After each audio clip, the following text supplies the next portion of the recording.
Hey, Ryan. Ryan Kulp, welcome to the Story Engine podcast. Thanks for having me, Kyle. I am really excited that you're here. A mutual friend of ours introduced me to you, and just talking before we got on the recording right here. There's so many different cross sections and different conversations that I want to have from you, from fitness to running software to traveling around the world. All really exciting stuff to me. But first, I'd love to introduce you properly to the audience by having you tell us a story about a moment in your life that has defined who you are and how you're showing up in the world today. Well, I have one that comes to mind. Definitely, there are many. One that comes to mind was at least 12 or 13 years ago.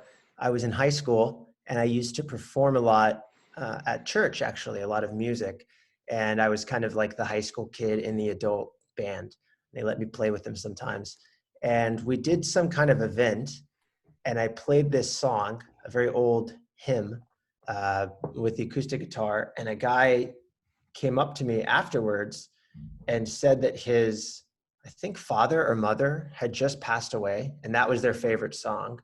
And he was really touched by it. And he said something along the lines of like, your purpose is to do this. Like, you're supposed to be singing songs at church, right? And I actually don't do that anymore, but it's impacted me ever since, because I don't think a lot of us have the opportunity to be told with that level of sincerity what our purpose is. Not even an idea. We sit around and wonder all day, what is my purpose? We're not typically lucky enough for someone else to come up to us and say, like, I think this is your purpose. So it's very humbling. Again, it's not what I do today, as we're on this chat, not in a church hall, but man, the conviction of others can really leave a dent. And that was many years ago. I still think about it. So that the takeaway there is that maybe we do have a purpose. Because for someone else to have the nerve and say, I think this is what you're meant to be doing, like, they might see something you don't. And so when people want to give you feedback, when we think about the act of giving and receiving feedback, it's easy to say, well, ignore the critics, ignore the haters, just do you, blah, blah, blah. But actually the critics, A, they're not always so bad. They don't always bite. And B, the critics might know something you don't. And there's a lot to learn from them. So definitely just one, but hope that's maybe helpful. Cool. That is exciting. And it resonates with me in a way. Because I see myself in that story. I used to be a musician and played guitar and sang and played in a church, but also played in bands. And nobody told me that was my purpose, but for a long time, I was pretty sure that was the only way to live a good life. And but what's cool about that is I had lost touch with it in my early 20s, but really found I connected with it again in writing. And in, just writing actually for a startup that we were talking about, WP Curve, and just creating good words and good ideas every morning kind of exercise the same creativity. And so I credit a lot of what I do today from being a musician. And so maybe though you're not playing that exact song anymore, I imagine it's probably influenced and set the stage. So it's a good story, very appropriate. And tell us, you're up to a lot of things today. Yeah, you don't have much time to be singing, and playing when you're writing books, running startups, and running all over the world. Give us a little picture of what your life looks like right now. Sure. So I've been for over a year now traveling full time with my wife for no particular reason. It started as, hey, let's move from New York City to Austin, Texas, where she grew up. And we said, let's do a detour first. Let's go like a month here, a week there. That turned into another month and another month. And a few months ago, we resigned ourselves to, like, this is what we do now. We're traveling full time and living in Airbnbs and, exploring cafes and getting work done. So that's my day to day. Every 2 weeks or so, I'm in a new city, new country. I work remotely on a handful of software products, like you mentioned. We both work together, my wife and I, so she knows how to code as well. We do a mix of marketing, support, sales, taking out the trash, whatever needs to be done. We have a team of around 7 to 10 people, full-time and part-time, that all live around the world. And we all work on projects together. And we do that under what we call fork equity. So there's some babies. We have a small, we call micro PE firm, Fork Equity, and we own several SaaS apps. And so the entire team works sort of like a marketing agency. They might spend one day working on this app and the next 2 days working on another app.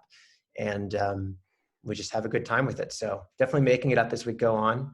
In the last year, we've launched courses in the meantime. We've built new apps from scratch, like in-house studio projects. We've done a little bit of consulting. I wrote this book that actually came out today.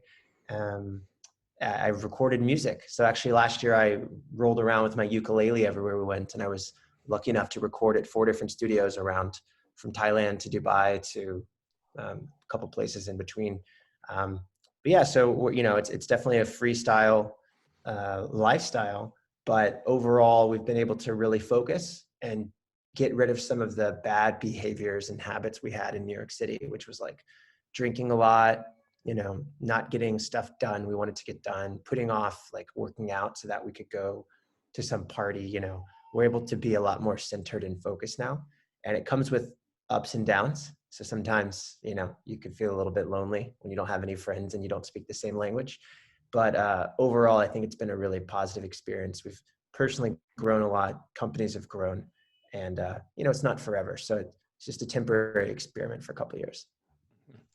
Now that's wild. I think for a lot of people, what you're doing and what you're achieving seems like a tremendous amount of stuff happening all at the same time. But it sounds like you've got a few good things in play. It seems like you're mentioning, as you were saying, you've done well at managing yourself, and then it seems like you have a team that it seems like it's just a really like or everybody's in their lane and everybody knows what they're doing, and it's well organized in there. And oh, go ahead. I was going to say, I think that's right. The team is very autonomous, and that's a realization I've had in the last few months because we don't have an office. I'm not seeing people every day. I can't do what I think Peter Drucker calls management by walking around. You expect what you inspect. Like there's a lot of management, quote unquote, management tactics that I couldn't employ if I wanted to. And that was very freeing actually just a few months ago. And I realized that like, I'm not a manager, or I am by definition, but I'm not a good manager. Like I don't aspire to manage people. I'm more interested in leadership by being at the front of the pack in the trenches, alongside my colleagues. I've told several people when we hired them, like my promise to you is that I will work harder than you. So I'm interested in leadership, but I'm not interested in management. And I don't think you have to be good at management or be a good manager to do projects successfully with others. You just need to hire really amazing people. And so in the last year, at Fomo, one of our companies alone, we've had probably 35 different people on the team. But I don't actually consider that high churn. We just had people that didn't work out. Like the team now are people who have been with us for 3 years. So we don't have high churn, but those people were core and other people came in and out. And they just, like, there was a stark contrast with their ability to manage themselves. And now that I'm doing this, in different time zones, I can't always chat with them synchronously. It's really exposed like any of my own issues, things that I need to improve in terms of systems and letting people, be more autonomous in their work and make their own decisions. So it's been a good like punch in the face, as Mike Tyson would say. And it's been freeing to not have to call myself a manager. What has been the worst punch in your face? What has been the thing that you have had to improve on the most, or what was one of the tougher things? In the last year or two, it was, I think, giving up a lot of product decisions. So I was a marketer for years, and then I got into programming. And I got into programming because I was one of the typical marketers who like had marketing ideas that implicated product. And a developer was never available to do it. So I would be so convinced if we just like tweak this or do that, maybe some engineering as marketing's microsite, then we can drive all these leads. And no one was ever around. So finally threw up my hands, got into programming, and started doing that. But when that happened, I realized that I'm not a marketing guy. I'm like a product guy. I love thinking about and talking about products. And so for the first couple years of some of these projects, that was like kind of my unofficial role, like chief product officer. And I would write specs. I've written dozens and dozens of specs, terminology, do database modeling, all these things. But then we started hiring people who are way better than me at product, to be frank, or at least at engineering, the engineering part of it. So I stopped writing specs, or if I wrote them, they didn't read them. Or if I wrote like, here's what the database table could be called, they didn't do that. And so I gave up the reins on product, and we appointed a VP of engineering as just one example. And now it's like they're building stuff, and I don't know if they're building it exactly the way I would. It's probably better than the way I would, but that's not the point. The point is that when you let go of something, it's a little bit scary at first, but you have to have Especially if faith you're in the good at it. process. Especially if you're good at it. I think it's easy, or at least with me, it's exciting to hand off things that you're bad at or you don't want to do but are important. But the things that you're really good at, it's hard to let go of. And I've had to do that a couple of times with my hires myself. But I've also seen the consequences of somebody who's not quite willing to let go and how that can kind of stifle things. I think that's right. Ever since I learned that the manager's role is like to fire themselves from jobs, it definitely left an impact on me. And that was probably a few years ago, but there's just some jobs that, you don't want to let go of. So it's like customer support. Yeah, I'll let go of that. Who wants to deal with angry people all day? Determining like the headline on the homepage, like, no, I want to have some influence over that. So it's been a growing process, but it's also exciting to watch other people grow. So people come on your team who might have just written code for the past 5 years. Now they get to help determine like branding decisions, and they get to think about UX, and they get to grow professionally so that at their next role, if it's a role, or if they decide to leave and start a new company that's hopefully bigger and better than ours, they have those chops now available. They've cut their teeth on them.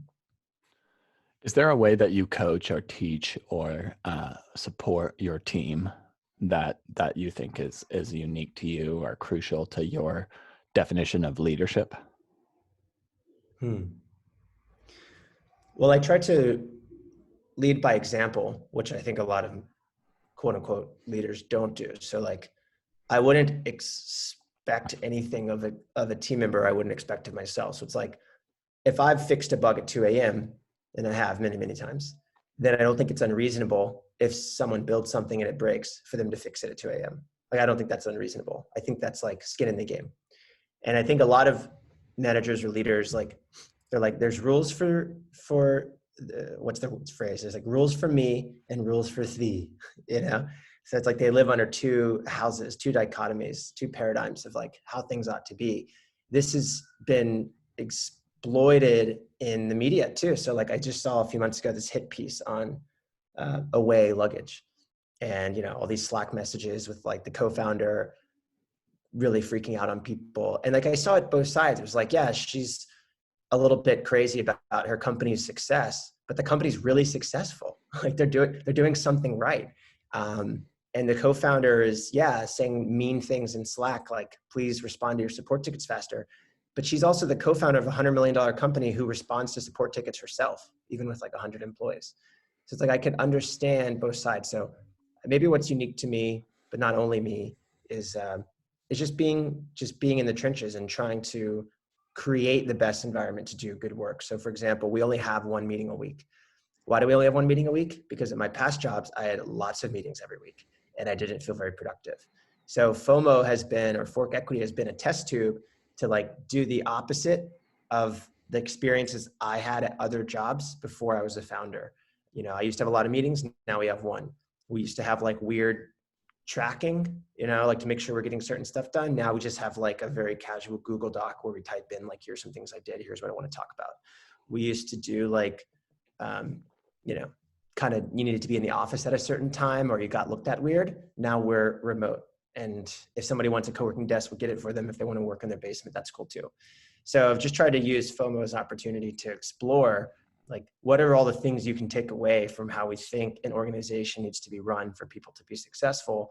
And so far it's generally working. People can get lonely. like when they're not with the team. So what do we do for that? We have team retreats. So we've gone to Vietnam. We've raced a yacht in the Barcelona 50 last year. We've gone to Portugal and done a surf camp for a week and a half. So we get together a couple times a year so that we still have that camaraderie and just try to find that balance with the best of both worlds, where if you're a programmer at Fomo, you should be able to wake up and just write code all day. You shouldn't have to check your email, do a one-on-one with somebody, reflect on, XYZ tasks that are all just busy work. At most companies, you should be able to do good work. So it's like part of this is avoiding, I don't know, the mythical 1-star Glassdoor rating. It's like avoiding someone posting on Hacker News anonymously, like my boss is a dictator nightmare.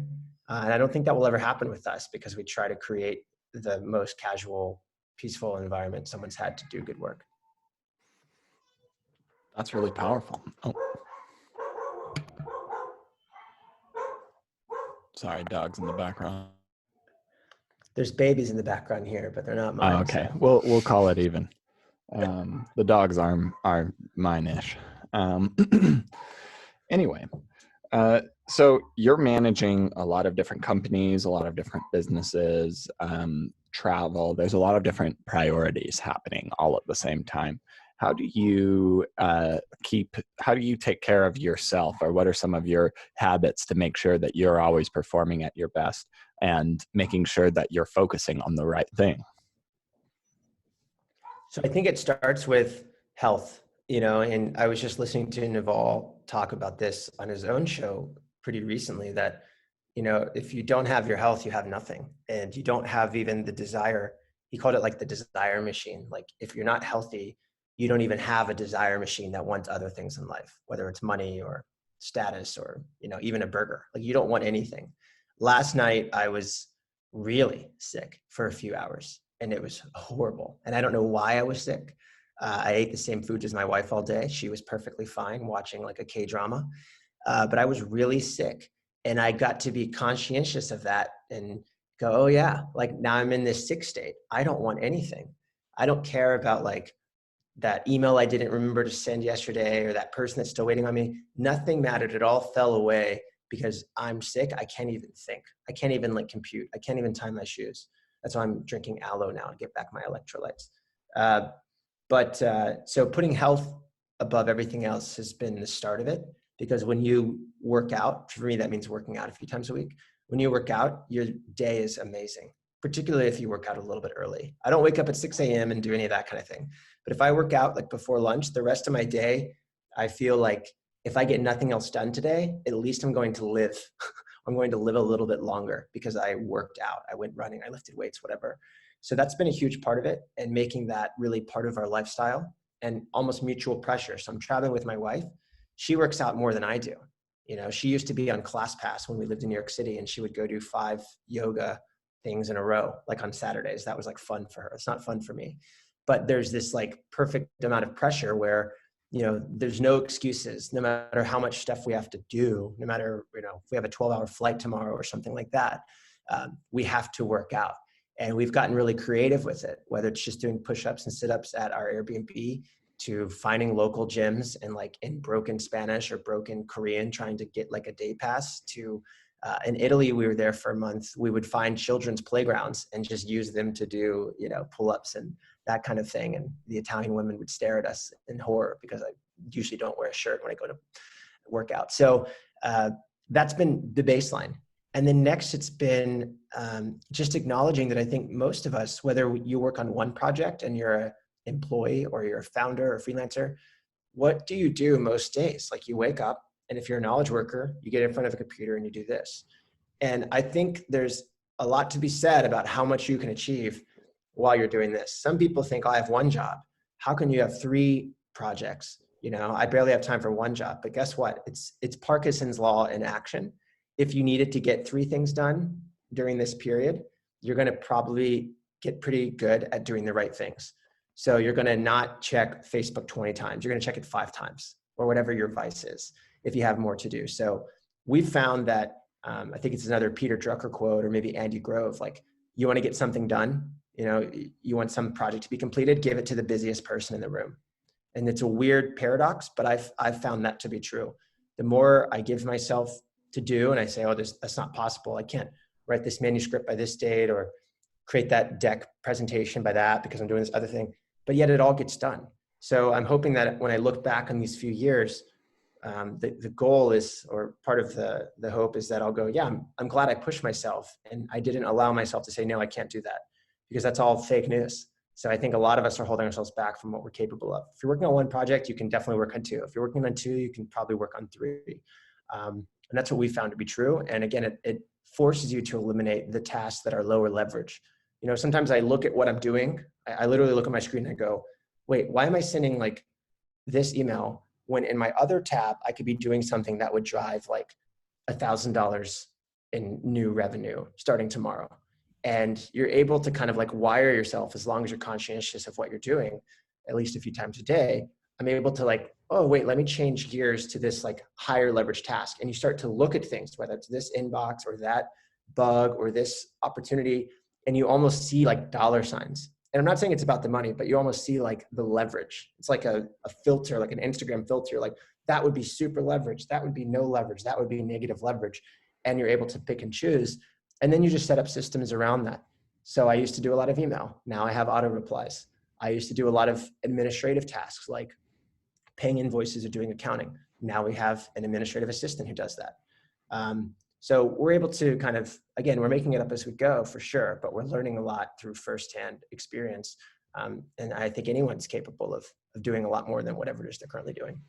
Several times in this conversation, I've been thinking about the book, The Big Leap by Gay Hendricks, and what the journey that are part of what that book talks about is understanding your zone of genius. There's things that you're good at, maybe there's things that you're excellent at, but then there's a few things that you're genius at.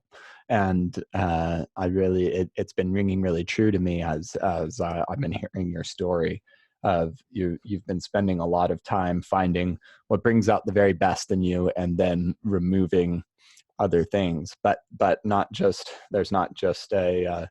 there's also this process of continuous improvement. It's never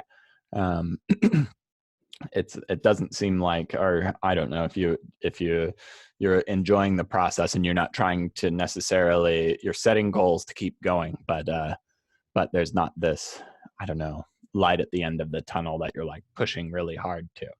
You're just enjoying and growing every day. I think so. I mean, certainly in any role, there's the equivalent of the light at the end of the tunnel. So if you're an employee, the light at the end of the tunnel is a promotion, and then another, and then another. Mm-hmm. It's like working up the chain. If you're a founder, at first it's like getting profitability, and then it's like being able to hire people to do things you don't want to do. And then it's maybe like an exit. Either personally, you just work on it less and less day to day, or you actually sell the company and, hit the beach. So there's milestones I still look forward to in that regard. We'll definitely be selling some of our companies maybe in the next year or two. But I also know I'll be working on new things after that. So I think for me, the baseline has been, like I mentioned, health, but the result of health, because that's a very nebulous term, is that it increases my surface area. So some people say, they're exhausted when they get home from their job, and their job is like, let's say 8 to 5. And there's nothing wrong with that. Maybe they have a way more tiring job than I do. But what I've found is, like, if you eat better and you sleep better and do different things, you have more surface area. You can now go from like 8 a.m. to 8 p.m. Well, what else could you achieve in that extra 3 hours? So for me, my fake superpower has been being able to work like forever. Like I don't really sleep that much. Sometimes I sleep a lot, but I don't need to. I experimented a couple of years ago, like sleeping from 4 a.m. to 8 a.m. every day for 10 days. I was like, I was fine. And at the time I was living in San Francisco, I was learning to code. I would wake up at 8 a.m., go to the office, get home, learn to code, go to sleep and do it over again, code until 4 a.m. I just don't need a lot of sleep. And that made me wonder, does everybody need as much sleep as they talk about? And so that book that came out, Why We Sleep, then that guy, Alex Guzzi, wrote a post like debunking all the science that we actually don't need as much sleep as we think. That alone, that one characteristic of like, I can sleep 5 hours and be fine. Well, now I have unlocked 4 more hours than everyone else I know in a day, times 7 days a week, times 20. This is like thousands of hours where while you're sleeping, I'm working on a new project. And you could do it too. Everyone could do it too. They just don't believe in themselves. So like that mixture of experimentation and making time. Like I don't believe in the word burnout. I just don't think that's a thing. I read a funny quote about burnout that like the cure for burnout is to just work harder. And I know a lot of people are very triggered by this. I've lost Twitter followers for saying I don't believe in burnout. But I think I'm qualified to say I don't believe in burnout because I work harder than my Twitter followers and I just go all day. So these are things that I'm wrestling with. I don't have any science behind them. It's just empirical evidence. But whenever someone tells me they don't have time, I always have to call BS because I think, you make time to do these things. That's powerful and very contrarian stuff. That is, it's cool that you have understood yourself to that point and found those things. And this maybe leads into kind of some of the topics that you explore in your book, Fitness for Hackers, right? Yes. Can you So give us some insights from the book? And if I haven't done this already, congratulations on launching it today. thank you. Yeah. Yes, the book, we just released it. It's been a long journey. If I had to describe the journey, it was being fat for years. And then it was experimenting with ways to not be fat. And then it was the realization that this could be helpful to other people like me, specifically men who work in technology. And then it was writing a manuscript about it, getting in touch with the publisher, the person who introduced us actually. And here we are several months later, and it's now live. So Fitness for Hackers is it's really a book about mindset. We don't talk about like omega-3 oils and like taking cold showers at 6 a.m. and like really anything that you read about in the 4-Hour Body. And I read the 4-Hour Body, and I think everybody who's going to read this new book also read the 4-Hour Body. And guess what? They're still fat. Like they're still out of shape. They're still ashamed of what they look like I used to be. So that's why I'm okay to say that. This book is about mindset because it starts with that. So just like we need health in order to like desire things, we need the right mindset in order to achieve things. And if you don't believe you can do something, you'll never do it. This is why so many people never learn to code. It's not because it's that hard. Doing sales is a lot harder than programming. Trust me, I've done both because sales is programming people, which have the ultimate algorithms out there. No one will ever be able to decode them. At least we haven't yet. The smartest computer is still dumber than a mentally handicapped cockroach. Humans are much harder to program, but people who are in sales who deal with programming humans, they think they can't learn to code. It's like, why? So there's something wrong with their mindset. So I think the same applies to fitness and health and diet. People who are knowledge workers, for some reason, tend to think they don't have it in their cards. That's like not part of their realm of possibilities or their zone of competence or zone of genius to also be in good shape.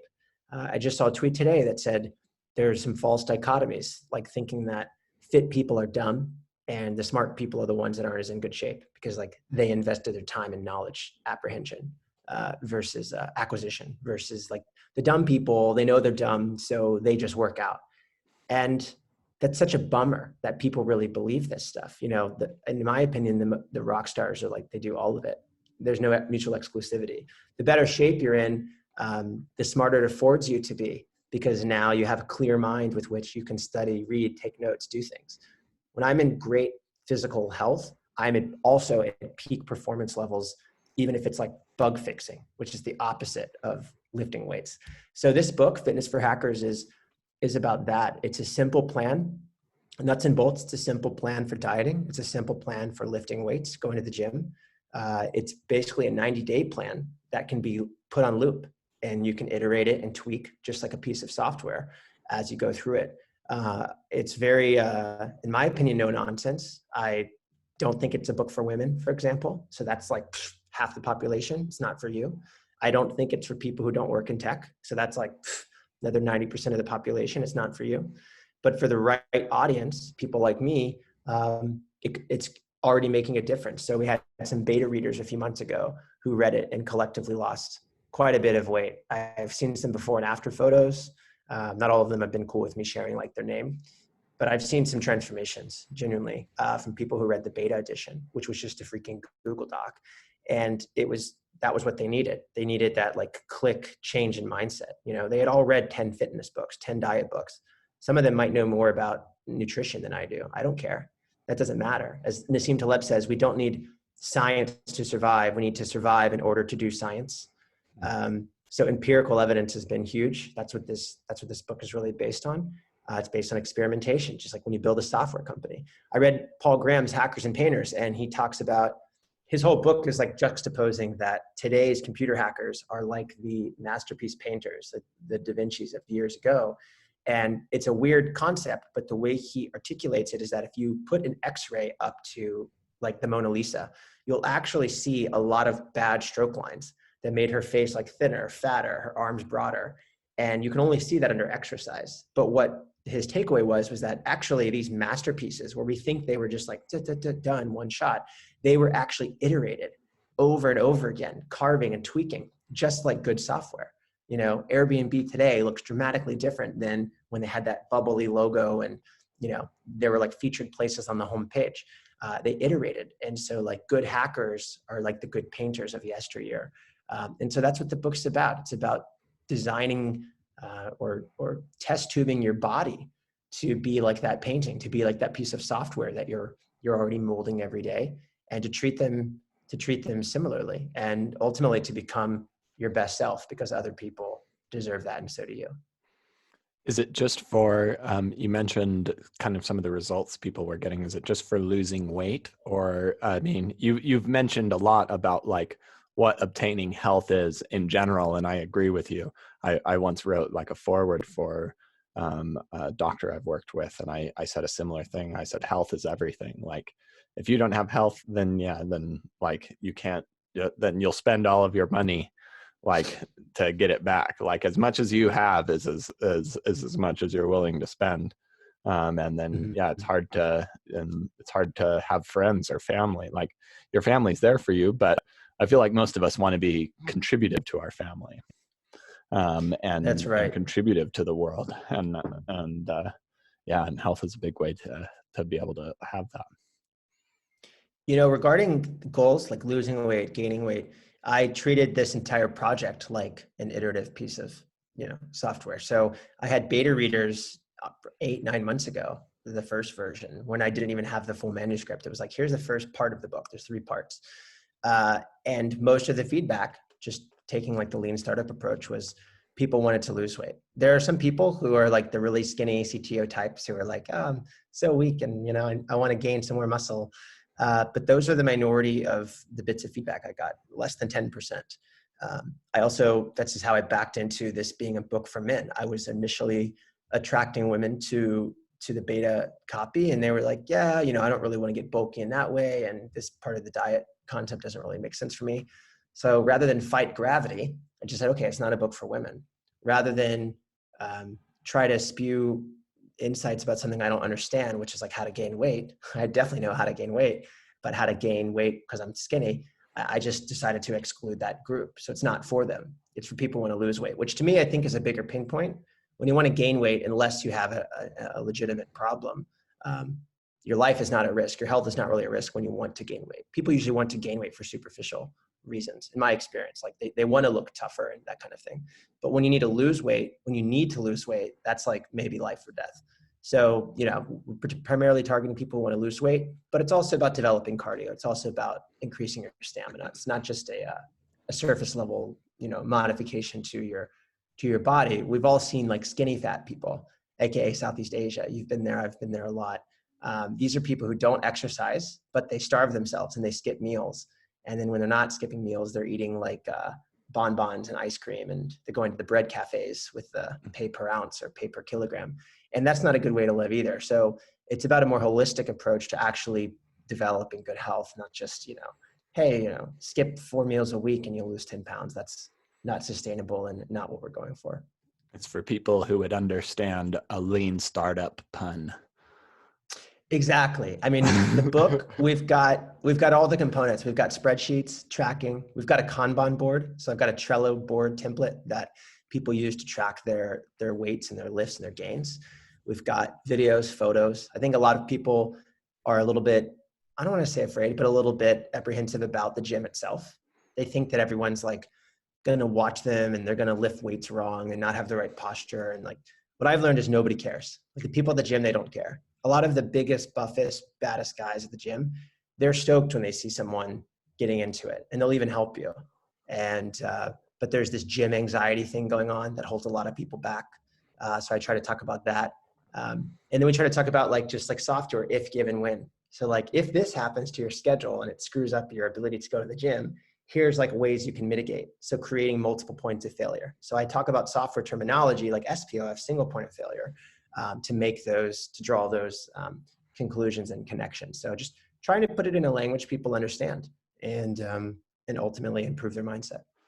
This has been fascinating, Ryan. I've really appreciated our conversation. And another thing that's really been ringing out to me is you understand yourself really well, and you understand your audience, or who you want to talk to, who you want to message, who you want to help. And it's come across in all of the different projects, and this one as well. And I think that that's one of the, one of the key things behind it all is like really understanding who you want to serve, who you want to make an impact for, and being able to connect that with something meaningful and powerful. And yeah, you're a great example of how far that can really take you. It's been amazing chatting. Do you have a closing thought to leave us with, and then also let us know where to go to check out the book? Sure. I would leave us with what Jim Collins has said, and is now echoing in the startup ecosystem, at least on Twitter, by my estimation, which is that you need to find what only you are uniquely capable of doing, that intersection. And like the way it was crudely described for many years up until this point was like, find a niche, find a niche. It's like, well, what does that even mean? The niche of yesterday is now like a huge company. Like the niche tomorrow might be dead the next day. Like imagine going into the niche of like copying DVD Blu-rays for people, like making multiple copies. There's Like still that's a there's niche still that's some like, DVD player enthusiasts. there are, but like that's a niche that's on the way out. And then there's Yeah. niches on the way in. There's like, so like niche isn't really the best word to describe like what's your next step, what's your action step if you're looking for like more. Your action step is to, like you mentioned, know yourself and figure out what you're uniquely capable of that other people aren't. So for me, it was like, I'm an okay marketer.